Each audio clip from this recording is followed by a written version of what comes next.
Hey everybody, Eagle Run 23 here. We got our order from Shadow Systems. I'm really impressed with this company, and it turns out they're over in Plano, which is here in the DFW Metroplex. Need to run over and visit their shop. I've never been by there. I don't frequent Plano, but I might get over there to go check them out sometime. So let's look at what we got. This is a full kit here. What do they call it? Just like a lower, yeah, frame assembly kit. It's a lower parts kit for the P80s or whatever. Now I did order this as a P80, even though we're working on a GST9. I don't know what the differences are on that trigger block. We're gonna have to investigate that. I'm assuming they're the same, but maybe they're not. But we've got another couple other P80 frames over here. If not, we'll use that on this. So this is a Shadow Systems trigger. It doesn't look very polished at all. Kind of looks like an OEM parts kit, like a Glock parts kit. In fact, it might be Glock parts. I don't know. But we'll dig into that another time. The main thing that we wanted was we think our spring could have an issue, or it could potentially just be installed upside down. Yeah. So let's take that apart. We're going to punch those pins out. We've got a full power spring here. There's nothing funny about this. This is an OEM style spring. And then I went ahead and picked up this as well. And again, I think this is for a P80, but I honestly can't tell you if the P80 and the GSTs are different. I've never sat down and tried to, kind of look at what the differences are.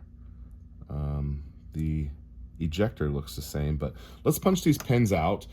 Can't show you how to do that on YouTube, but we're gonna pop those pins out and take a look at these parts here and see if we can figure out why this thing is not trigger resetting. Let me go ahead and show you real quick what it's doing.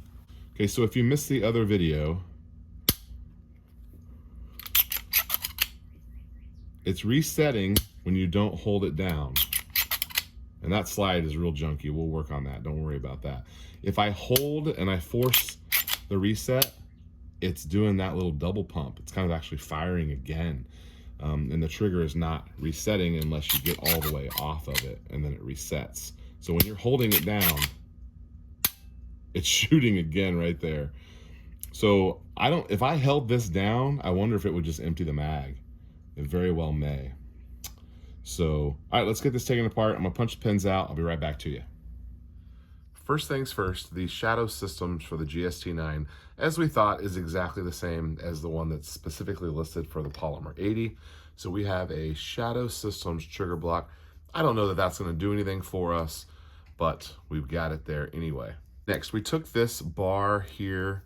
I've already got it put together, so it's gonna be kind of hard to see, but this one here, I took it out, polished it really well. I also went through and made sure that it was lined up properly with the corner of the block. It was sticking out a little bit. I don't know if that's gonna do it, but I do feel like the connection here with the spring is much better. So I did take that spring, flip it around the other way.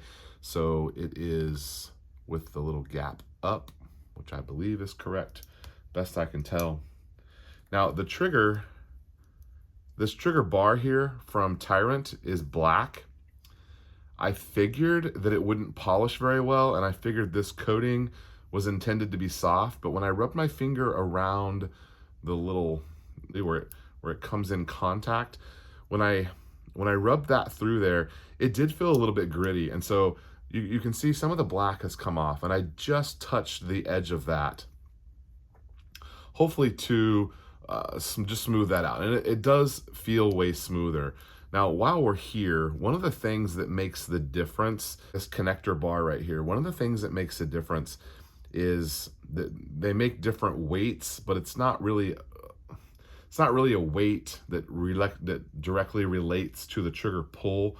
There is a little bit of a discrepancy there, but what the angle in which this lip right here, let's see if I can show it to you. Okay, so do you see that angle right there? Different connectors have different angles, and this is when the trigger goes back and contacts this, and then it falls down when it breaks. And so that break right there, that angle relates to the pull of the trigger. I went ahead and went back with the original spring. I still got my OEM Glock spring. Once I got this one taken apart, I didn't think there was anything wrong with the spring. I think it was just installed upside down. And then the ejector on this one is also different. You can see this one is a little bit more rounded, and this one is very sharp, crisp edges. So I don't know that that'll do anything for us. I've never had any extraction problems from these projects, but if we need to swap that out, this is the better product, I would say. It's from Shadow Systems, so I would say it's better. Because it was just a little bit gritty, I went through and polished this rail, and I've only polished this side, and you can tell it's a little bit shinier, but these that come from GST9 from 80% Arms, they just don't polish up quite the same as the ones from Polymer 80. So this one's just a little bit different. I'm gonna go ahead and polish the other one real quick here, and then we're gonna get this put back together, and hopefully our problem is solved. We'll see. All right, check it out. Here it is. She works. I'm so freaking excited about this. Absolutely beautiful gun. I can already tell it's gonna be a little difficult to keep this white frame clean, but I think maybe a little toothbrush, and I don't know. You can tell it's got, just from working on it, you know, it's gonna be tough to keep clean, but absolutely love the way this turned out. FDE gold, love it. So the only thing we're missing is our Tyrant Extendo mag down here. And I did not pay attention. I did not read. I'm sorry, Tyrant. I messed this up. I do not have a Glock 17 mag that is a branded Glock. All of mine are either ETS or Magpul. So I'm gonna order. I just spent so much. I spent a bunch of money on mags, and I need to spend some more money on mags. So I'm gonna get at least one, so I can. Well, actually, I gotta do two because I have one for the Strike Industries as well. I'll get a couple of factory Glock mags, but let me see if I can go over this with you here and tell you what happened and how we fixed it. So we did go ahead and use the Shadow Systems trigger block. I also used their connector that was, I think it was called a 3.5 pound or a 3.5. I don't know if that's pounds or not, but I went ahead and used that one. I felt that it was bent out a little bit too much. So I bent it in just a little bit. And again, I was trying for that, you know, connection point there to where they're just touching. And when I put the gun back together, after driving out the pins, putting it all back together, I polished everything. And when we put it back together, I kind of had the gun stuck in a state where I couldn't get the slide off of it. So that was a whole another issue. I had to take the back plate off and slide it. Anyway, we got it back together. I just bent it out a little bit just to encourage that connection a little bit. And as you can see, we are no longer struggling with reset issues, and I can actually feel how good that Tyrant trigger is. Now, the overall pull is a little stiff. It came out in like the 6.5, 7 range, which is a little stiff for my liking, but I'll tell you, its reset is nice and the break is clean. It feels a little firm, but I have there's a little chunkiness in there that I'm gonna work on and see what I can do. I think I know where that's coming from. That little chunkiness I'm gonna work on. The break is clean though. The break is so clean. The main thing as far as like upgraded triggers, the main one that I have to compare to is the Apex trigger that is over on our Zafari G26. Now this is clean, a little cleaner than the Tyrant, and the break, this one comes out to be, I think it was like 4.5 or 5, so it's quite a bit lighter. Let me show you the reset. Real short. This trigger I think I like a little bit better, but I do think I can make this one better just with, also this gun's not broken in as well. And if you remember how cruddy it was, that polish really made a big difference.